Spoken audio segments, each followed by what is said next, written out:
and in doing so, First Take has been a giant for a long time.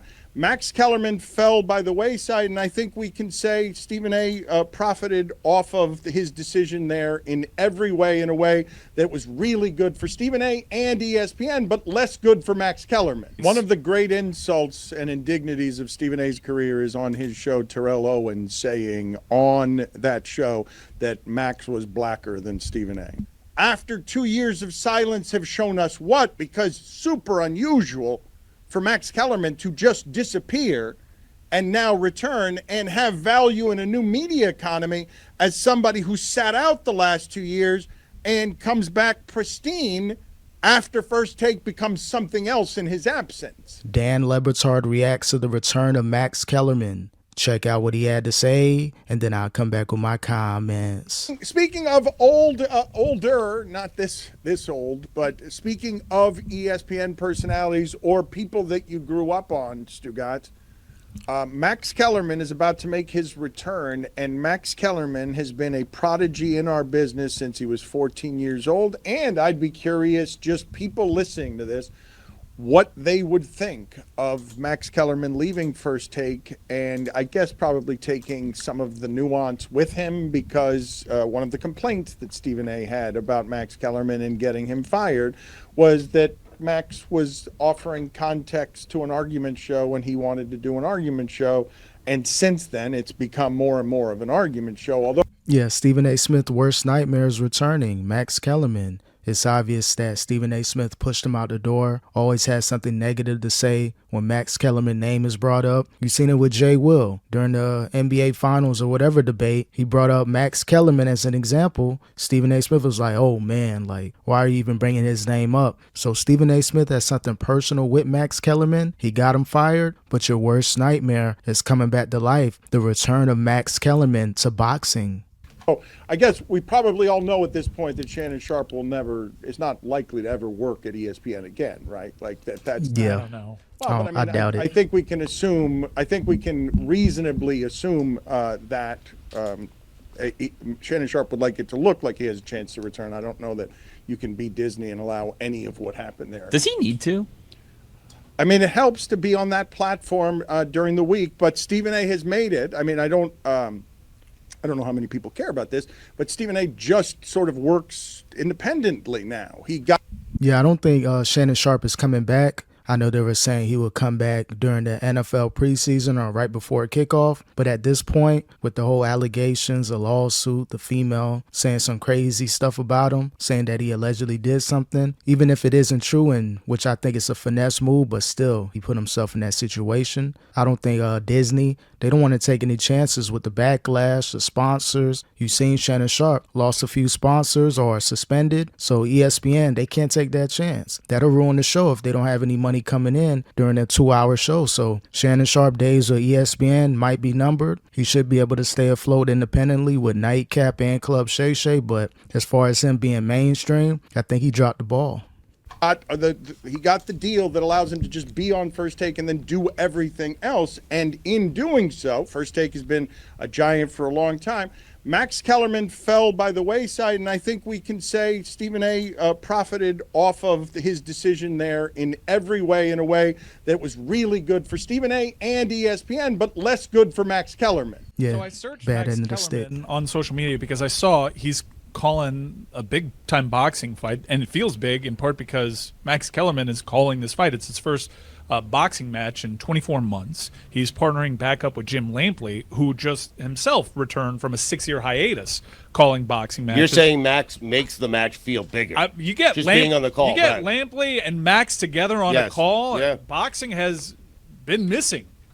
I'm going to make sure I tune in. I'm not a huge boxing fan. I may see certain matches with Floyd and Gervonta Davis and Canelo and Crawford, like those main players. I may tune in, but Max Kellerman returned to boxing, that's like his rare form. Going to boxing, calling the games, ESPN was a great opportunity. But again, I think Stephen A. Smith blackballed him. He has a lot of power in mainstream at ESPN. They don't want to upset the person that they're paying $100+ million. So I don't know if Max is ever going to return to ESPN. I think that ship has failed. But hopefully by calling these games, getting his name back on the mainstream in the algorithm, maybe he can open up and join Fox. Maybe he can save that platform. FS1, nothing really going on there other than Colin Cowherd and First Things First. They need another show or two, and I think they'll load the Brink truck up for Max Kellerman, give him a couple million, see how it works out. So don't be surprised in 2026 when you start seeing Max Kellerman back on TV. Those two on a call, that's what I know. I grew up on those two voices. That speaks to how long Max Kellerman's been in the business, and he's still a young man. Legend. But Max Kellerman, I was searching his name on social media, and there's a lot of positivity about, man, we didn't realize how good we had it when Max was over there. And what's happened is, as Stephen A has leaned into the politics and sometimes going right of center, or at least not nearly as progressive as Max's takes were. Remember when Max was there, a lot was going on in the country. It's not like less is going on now, but his voice. One of the great insults and indignities of Stephen A's career is on his show, Terrell Owens saying on that show that Max was blacker than Stephen A. Max was often on the right side of these issues, and Yeah, once Owen said that, that's when you seen the dislike with Stephen A. Smith toward Max Kellerman. Like, how is Max invited to the cookout and I lost my pass? So his whole black community thing is started to fade away. So the only way that he can get even with Max is talk to the bosses. I had enough for working with Max. He was cool, but now the audience is saying he's more blacker than me. And then now look at Stephen A. Smith going in the political realm and kind of ignoring everything about him as far as where he stands politically. So everything going on with Max previously, his stances more leaning toward the black community and them kind of riding with Max and going against Stephen A. Smith with certain topics. Now Stephen A. Smith is playing that game. So it would have been good to see Max Kellerman on ESPN now more than it was a few years ago, now that Stephen A. Smith has entered the political realm.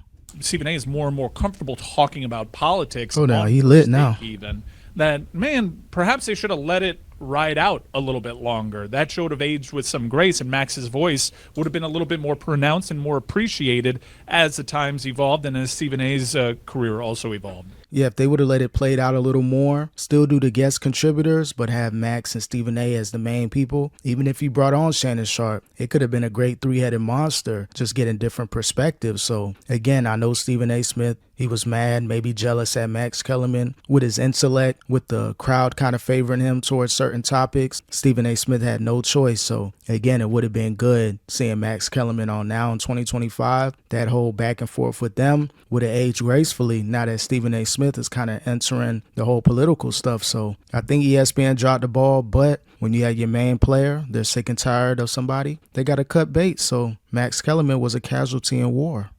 Everyone has a price. What do you think Max Kellerman's price would be to call a Jake Paul fight?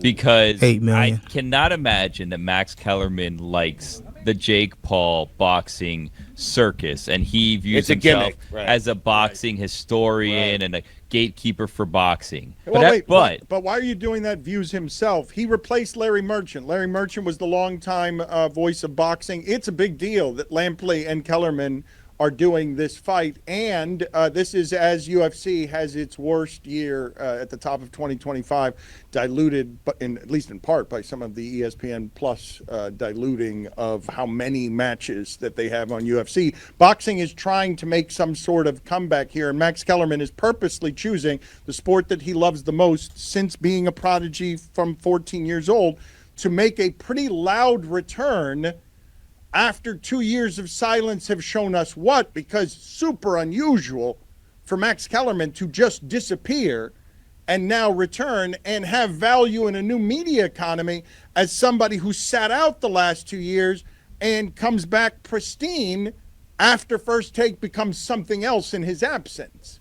Yeah, as far as Max Kellerman, how much it would cost, as far as him calling a Jake Paul fight, I think you got to load the Brink truck up and, offer him a lot of millions, only because he's more traditional when it comes to boxing, covering, real fighters. With Jake, he's known more as a celebrity boxer. But if Max really wants to make an impact in today's economy and media, maybe calling a couple of those celebrity fights maybe that'll help him. He took 2 years off, or maybe ESPN had some type of compete clause where he had to kind of finish out the remainder of his contract at home. Maybe everything is up now. Maybe he's able to experiment and see what's out there as far as media. If you're Max Kellerman, maybe see how you can do as far as being independent and still getting those major looks with boxing. Maybe make a boxing podcast, YouTube, Spotify, those major streaming platforms, FanDuel, DraftKings. I think they'll offer him some money. So again, don't be surprised if you start seeing Max Kellerman a little bit this year, but the top of next year, you're going to see a lot more of Max Kellerman. Stephen A. Smith will get destroyed.